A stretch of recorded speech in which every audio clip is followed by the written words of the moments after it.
6월 13일 금요일 역대상 15장 1절로 29절 언약궤가 입성하던 날입니다.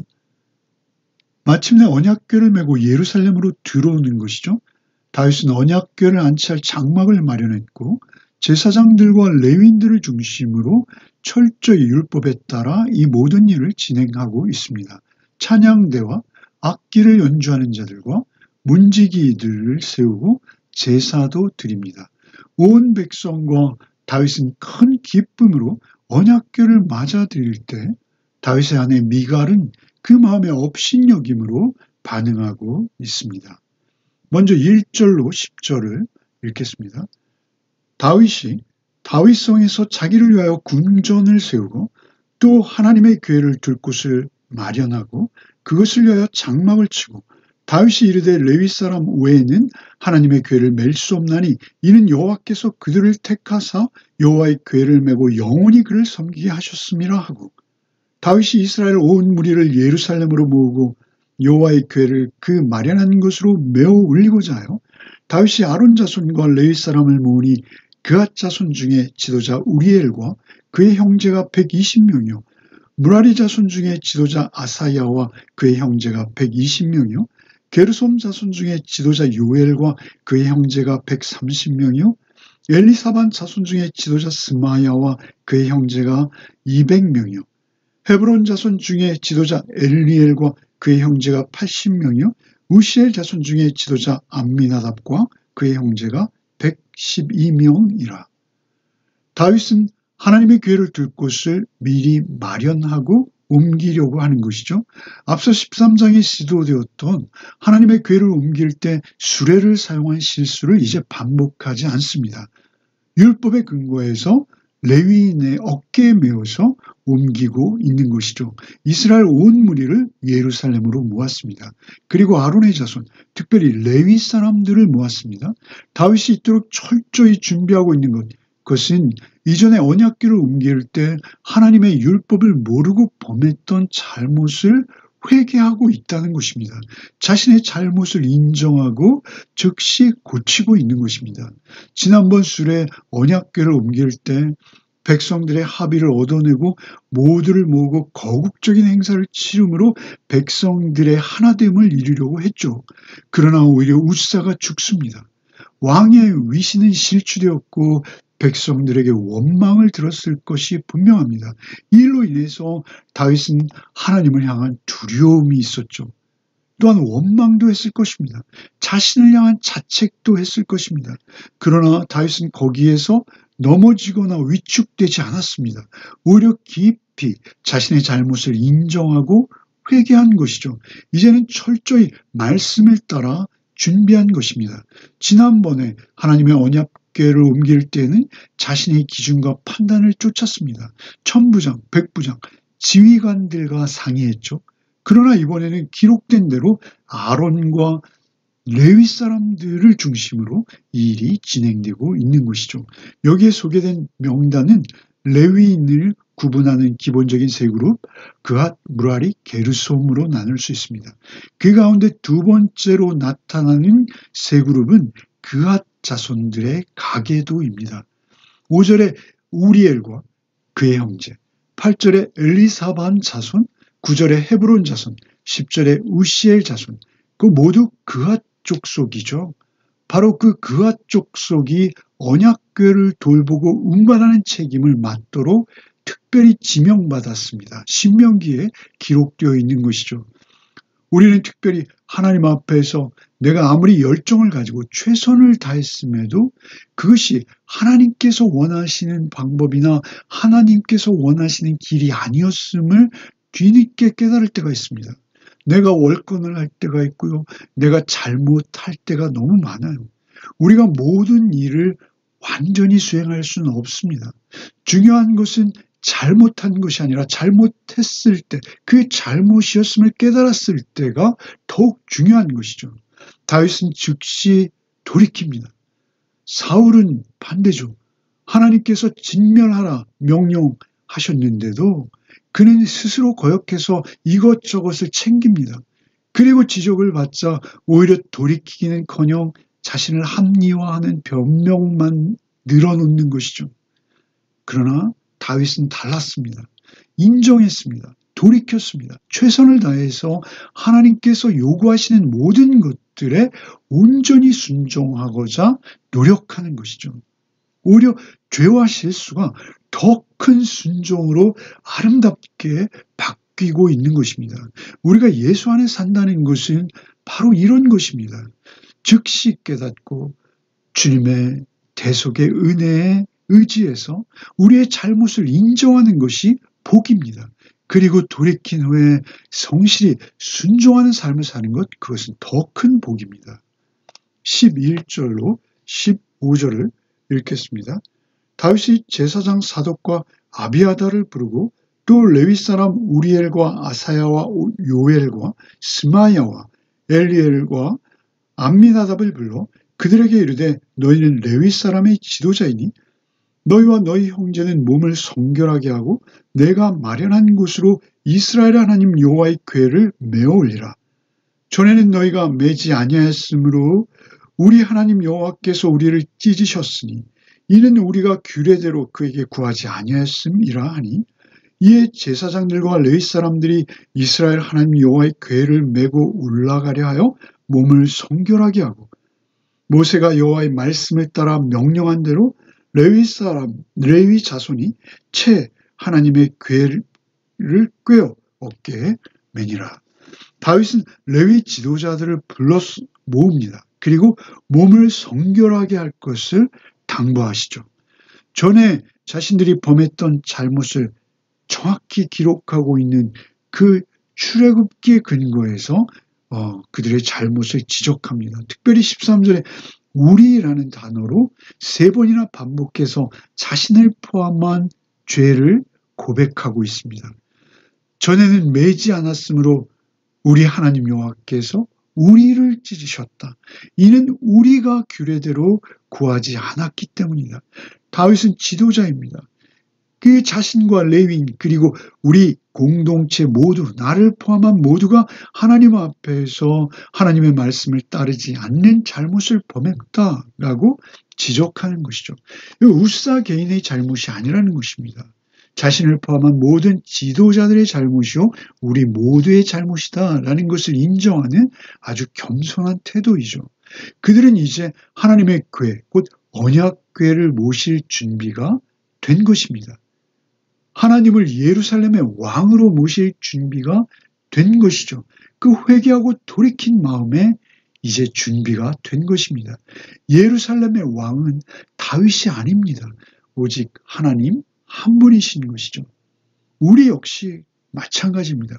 우리를 통치하시고 우리를 다스리시는 분은 우리를 그 피로 값주고 사신 우리의 주인 되시는 우리의 영원하신 왕 예수 그리스도 한 분이십니다.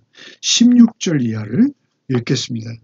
다윗이 레위 사람의 어른들에게 명령하여 그의 형제들을 노래하는 자들로 세우고 비파와 수금과 재금 등의 악기를 울려 즐거운 소리를 크게 내라 하매 레위 사람이 요엘의 아들 헤만과 그의 형제 중 베레아의 아들 아삽과 그의 형제 무라리 자손 중에 구사야의 아들 에단을 세우고 그 다음으로 그들의 형제 스가랴와 벤과 야하시엘과 스미라못과 여히엘과 운니와 엘리압과 분하야와 마세야와 마띠디야와 엘리블레후와 믹네야와 문지기 오베데돔과 여히엘을 세우니 노래하는 자 헤만과 아삽과 에단은 놋재금을 크게 치는 자로 스가랴와 야시엘과 스미라못과 여히엘과 운니와 엘리압과 마세야와 분하야는 비파를 타서 알라못에 맞추는 자요 마띠디야와 엘리블레후와 믹네야와 오베데돔과 여히엘과 아사시아는 수금을 타서 8째 음에 맞추어 인도하는 자요 레위 사람의 지도자 그나냐는 노래에 익숙함으로 노래를 인도하는 자요 베레기야와 엘가나는 궤 앞에서 문을 지키는 자요 제사장 스바냐와 요사밧과 느라넬과 아미세와 스가랴와 분하야와 엘리에셀은 하나님의 궤 앞에서 나팔을 부는 자요 오베데돔과 여히야는 궤 앞에서 문을 지키는 자이더라. 여기에는 언약궤를 모시는 찬양대의 구성원들의 짜임새를 드러내고 있는 것이죠. 레위 사람의 어른들, 족장들을 말합니다. 레위의 대표인 족장들을 모아서 특별히 그의 형제, 곧 레위 지파 가운데 노래하는 자들을 모으고 예루살렘으로 입성하시는 여호와의 영광을 찬양할 수 있도록 찬양대를 구성하는 것이죠. 이제 이것이 계기가 되어서 성전 찬송의 역사가 이제 시작되었다라고 보여지는 것이죠. 비파와 수금과 재금으로 연주가 시작됩니다. 거기에 찬양이 어우러지는 것이죠. 문지기들이 앞과 뒤를 따르며 언약궤를 호위하는 것이죠. 놀라운 참으로 아름다운 광경입니다. 20절에 비파는 알라못에 맞췄다라고 하죠. 이 알라못은 여성의 소프라노 음역을 말한다고 합니다. 비파는 소프라노를 감당하는 것이죠. 21절에 수금은 8째 음에 맞췄다 하죠. 이것은 베이스 음이라고 합니다. 낮은 음이 8째 음이라고 합니다. 그리고 22절에 그나냐라는 인물이 특별히 소개되는데 그는 노래에 익숙해서 노래를 인도하는 자라고 하죠. 지금으로 말하면 사람들, 성가대의 화음을 조정하고 맞추는 지휘자에 해당하는 것이죠. 우리에게 익숙한 이름과 처음 듣는 이름들이 어우러져서 기록되고 있어요. 하나님께서는 그들의 헌신과 수고를 잊지 않으신다라는 것입니다. 하나님의 궤를 모시며 경건함 속에서 기쁨으로, 질서 속에서 자유함으로, 거룩함 속에서 감격으로 이 일을 행하는 것이죠. 질서와 기쁨 속에서 하나님을 높이며 각자의 주신 은사를 따라서 최선으로 섬기는 것입니다. 오직 하나님 홀로 이 찬양과 영광을 받으시는 것이죠. 이것이 예배입니다. 예루살렘으로 입성하는 이 아름다운 광경이 그리고 그러한 진심과 전심이 예배를 통해서 하나님 앞에 드려지는 것이죠. 그때 하나님이 그들 가운데 임재하시는 것입니다. 하나님을 모셔 드리는 것이죠. 25절 이하를 읽겠습니다.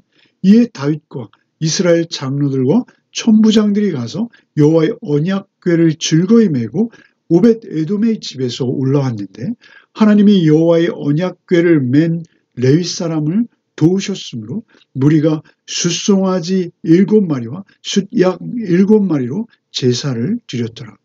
다윗과 및 궤를 맨 레위 사람과 노래하는 자와 그의 우두머리 그나냐와 모든 노래하는 자도 다 세마포 겉옷을 입었으며 다윗은 또 에봇을 입었고 이스라엘 무리는 크게 부르며 뿔나팔과 나팔을 불며 재금을 치며 비파와 수금을 힘있게 타며 여호와의 언약궤를 메어 올렸더라. 여호와의 언약궤가 다윗성으로 들어올 때 사울의 딸 미갈이 창으로 내다보다가 다윗 왕이 춤추며 뛰노는 것을 보고 그 마음에 업신 여겼더라. 26절에 무리가 숫송아지와 숫양 각각 7마리씩을 잡아 제사를 드리고 있죠. 병행구절인 사무엘 하서에는 13절에 6걸음을 옮기고 제사를 드렸다라고 합니다. 무사히 언약궤를 안치한 다음에 그리고 한 번 더 17절에 2번 제사를 드립니다. 그러니까 병행구절인 사무엘 하서에는 2번의 제사가 등장하고 있어요. 그리고 특별히 17절의 2번째 제사에는 번제와 화목제를 각각 드렸다. 이렇게 기록되고 있어요. 적어도 사무엘서에서는 2번의 제사가 드려졌고 2번째 제사는 번제와 화목제가 드려졌어요.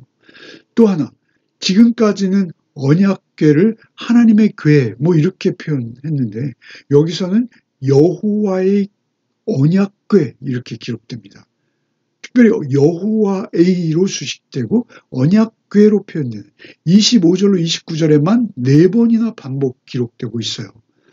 여호와, 약속을 맺으시는 하나님이라는 신명이죠. 여호와, 그분의 언약궤, 언약을 맺으시는 그 언약의 말씀이 들어있는 궤, 곧 숫송아지와 숫염소를 잡아 피를 흘리는 제사, 그리고 언약궤가 들어온다는 것은 그 위에 시은자가 있죠. 그 피가 계속 뿌려진 그 언약궤가 예루살렘으로 들어오고 있는 거예요. 그리고 제사장들은 세마포 옷을 입고 다윗은 에봇을 입고 성가대도 다 세마포 흰 옷을 입었어요. 계시록에 보면 세마포, 에봇, 이거 성도가 의로 덧입는 옷입니다. 바울 사도도 이러한 표현을 쓰시죠. 우리가 의로 덧입은 것이죠. 제사장의 상징인 에봇을 다윗이 메고 있어요. 다윗은 예수 그리스도를 예표하는 인물이죠. 그 후손으로 다윗 언약을 통해서 예수께서 오시는 것이죠. 이 예수 그리스도의 상징들이 3중 4중으로 여기에 기록되고 있어요. 하나님께서 예루살렘에 이제 좌정하시려 임재하시는 임마누엘 하시는 하나님으로 오시는 것입니다. 그들 역시 예수 그리스도로 예표되어지는 이러한 은혜로운 절차들을 거쳐서 하나님의 임재를 누리며 기뻐하고 있는 것입니다. 그때 한 사람 사울의 딸 미갈만은 이 모든 일들을 업신여기고 있다라는 것이죠. 너무도 안타까운 모습이 아닐 수 없습니다.